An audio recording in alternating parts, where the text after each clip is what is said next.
Tonight, fake money's floating around Central Oregon, and local police are trying to figure out where it's coming from. Plus, city officials are looking for another way to help traffic flow at one of Bend's busiest roundabouts. And a truck driver's near-death experience in Portland was caught on camera. Now she has a message for drivers. News Channel 21 starts now. Now, from Central Oregon's news leader, this is News Channel 21 at 11. Good evening, I'm Max Goldwasser, filling in for Lee Anderson. A new development tonight in the case of two children from Idaho missing since September. Their mother, Lori Vallow, was arrested in Hawaii today after failing to cooperate with investigators searching for her children. She and her husband, Chad Daybell, fled Idaho for Hawaii 2 months after the kids went missing. Vallow married Daybell shortly after her estranged husband was killed in Arizona. Daybell also has a previous spouse who's now dead. Police are investigating several counterfeit bills in Central Oregon that could be linked. Sun River Police and Bend Police and the Deschutes County Sheriff's Office have recovered fake $20 and $100 bills in the last month. Some of the locations include the Regal Cinemas in Bend and the Sun River Country Store. Officers say the cases could be connected. To find out how to tell if a bill is counterfeit, head to the web version of this story at ktvz.com. The Urban Renewal Advisory Board's been working on plans for Bend's core area for the past year.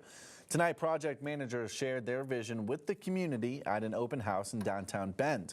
The core area spans from 1st to 4th Streets and from Revere to Franklin Avenue.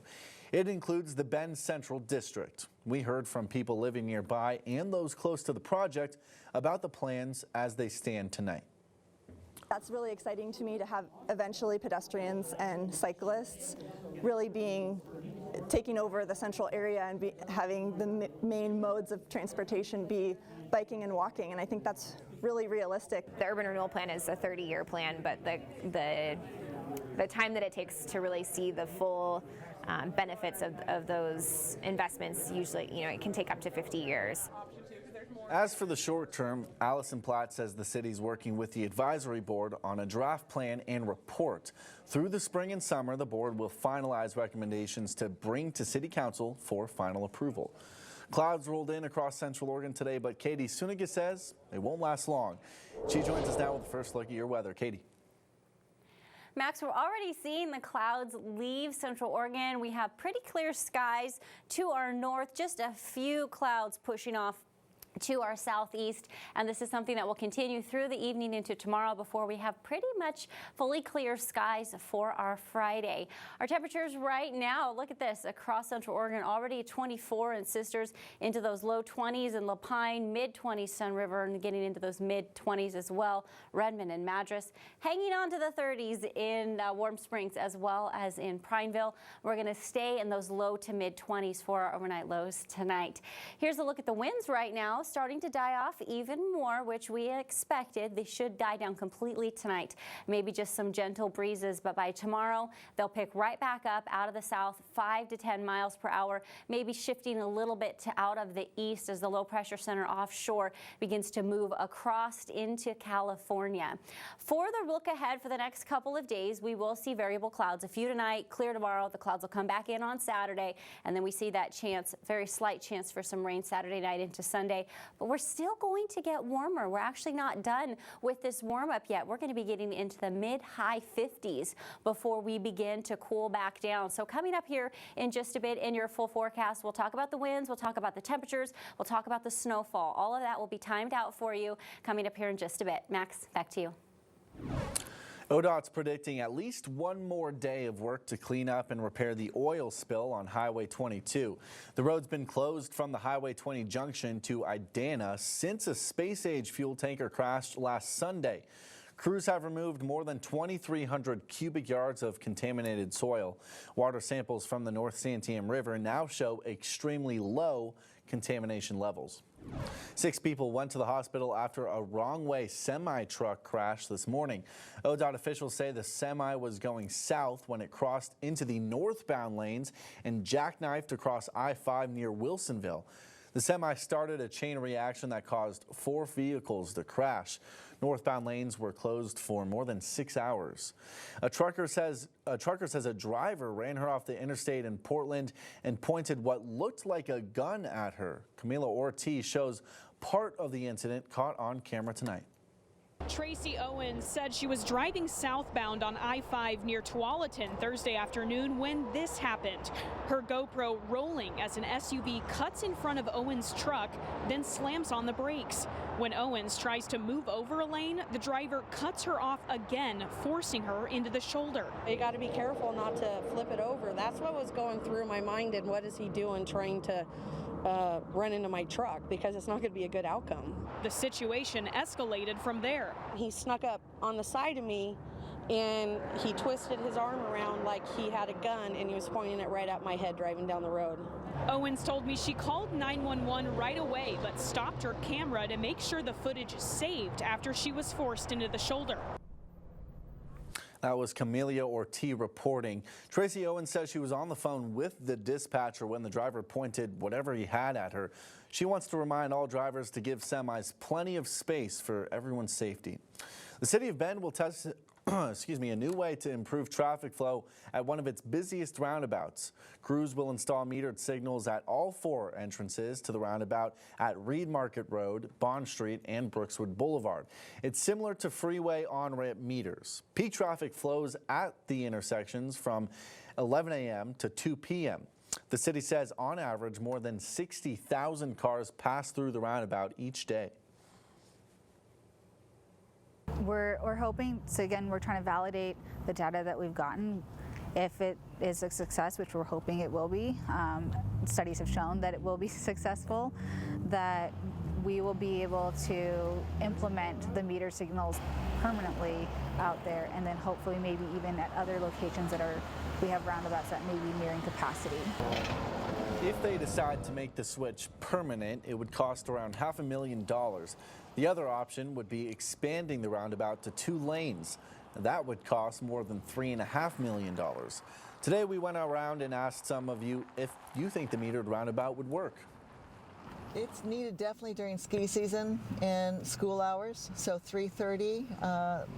I live further up Century, and so I just schedule my days to not have to take this area at about 3:30 because of the congestion. So if there's something that we can understand that's going to defeat that, that's great. I think it's a good idea.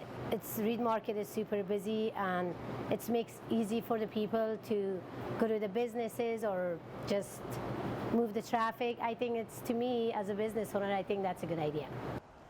The test starts in a week and a half, lasting from Monday, March 2nd until Friday the 6th. Tonight we're asking if you think metered roundabouts are a good idea. To weigh in, head over to our web poll on the ktvz.com homepage.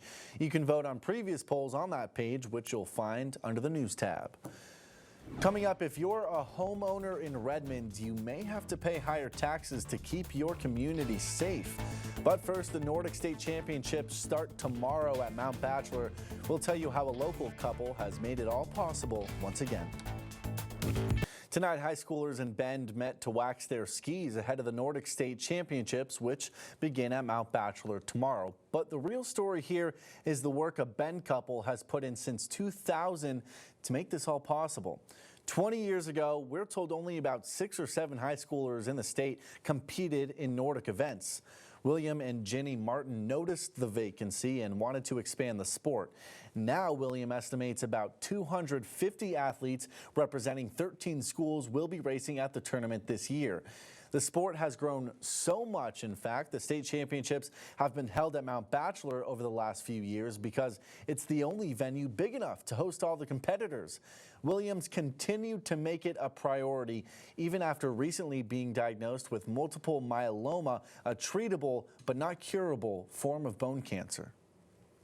I like it, so it gives you a purpose. Working with the kids, that's, you don't say, what should I do today? It's already mapped out.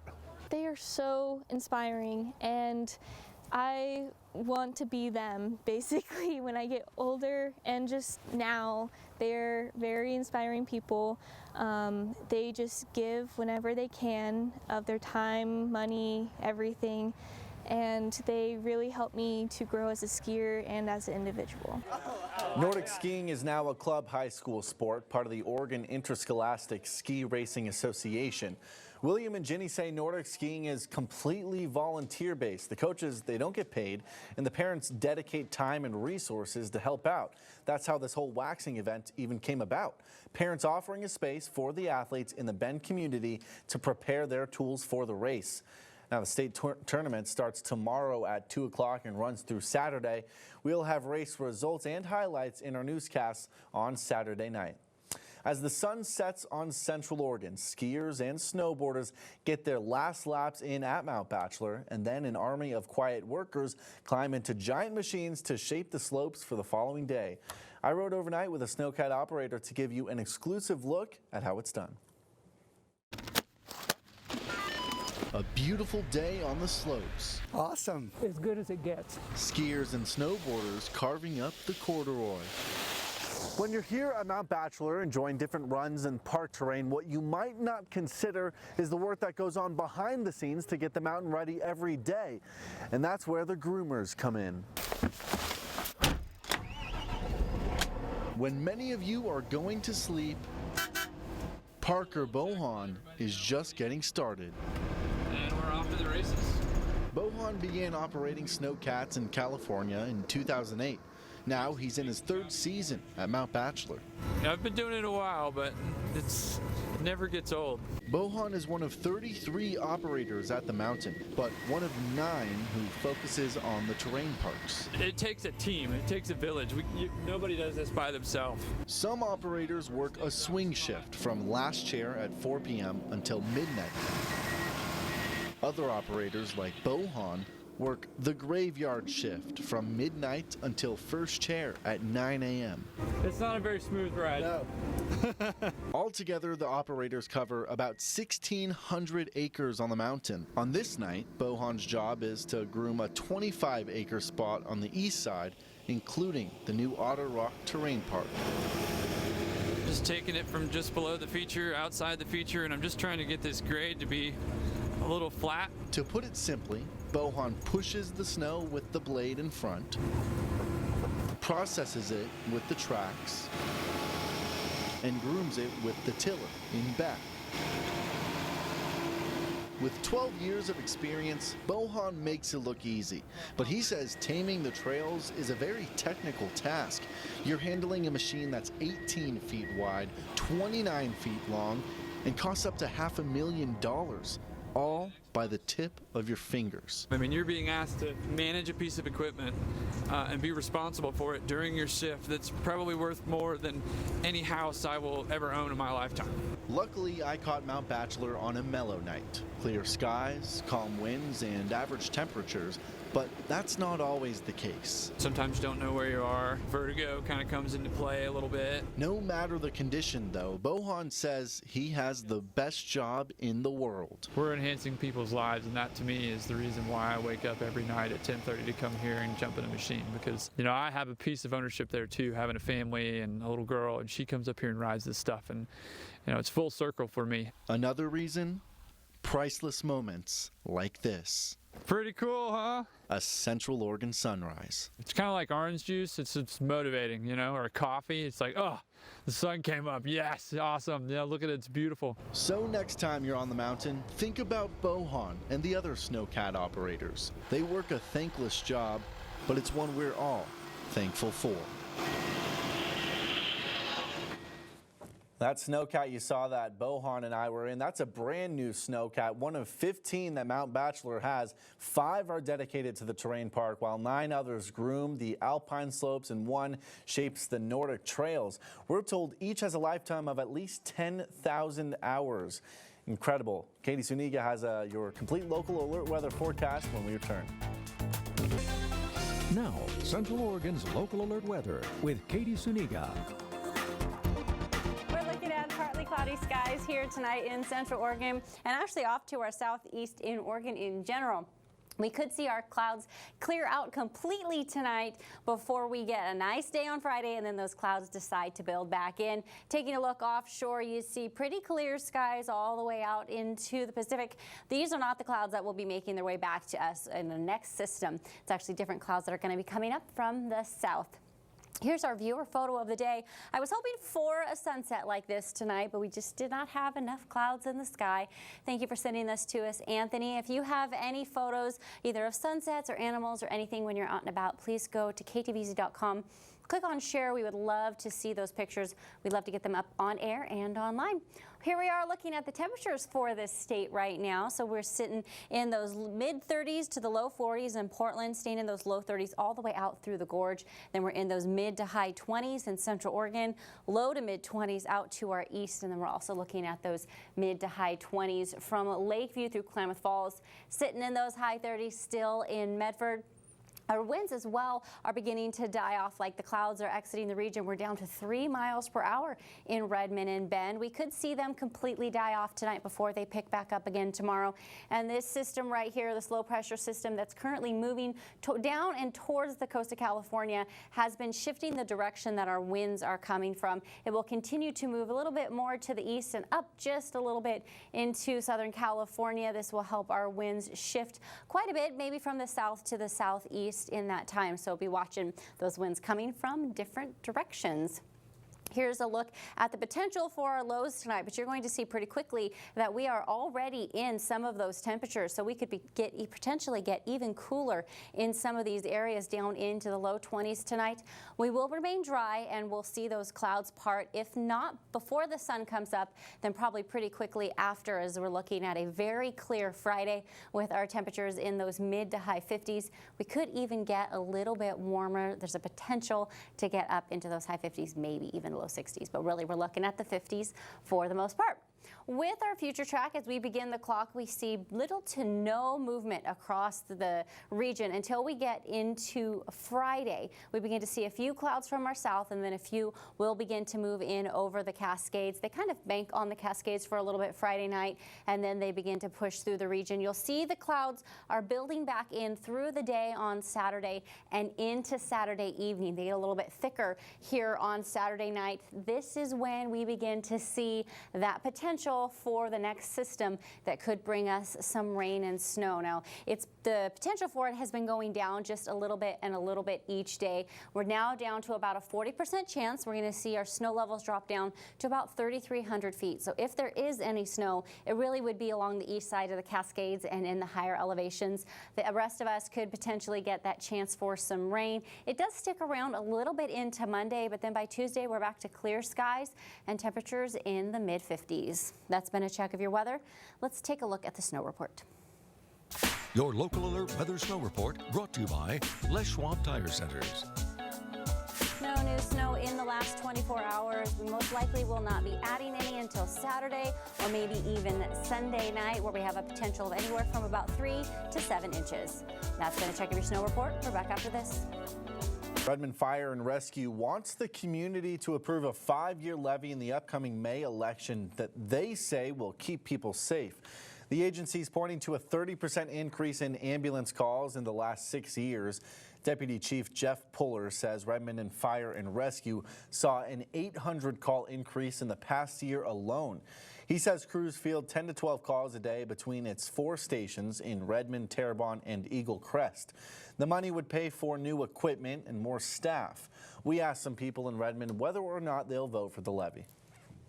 It's a big deal when you need them, so I think absolutely that's money probably well spent. The way I look at it, and I've been in an old volunteer environment for years and years, and it depends what they take the money and use it for. I'm not for it. I think at higher taxes, we have enough taxes already. The tax would not directly charge renters, but would affect the property owners they pay and other homeowners. Fees would go up for higher priced homes, of course. It's the first time the Redmond Fire and Rescue will ask voters to approve a local option levy.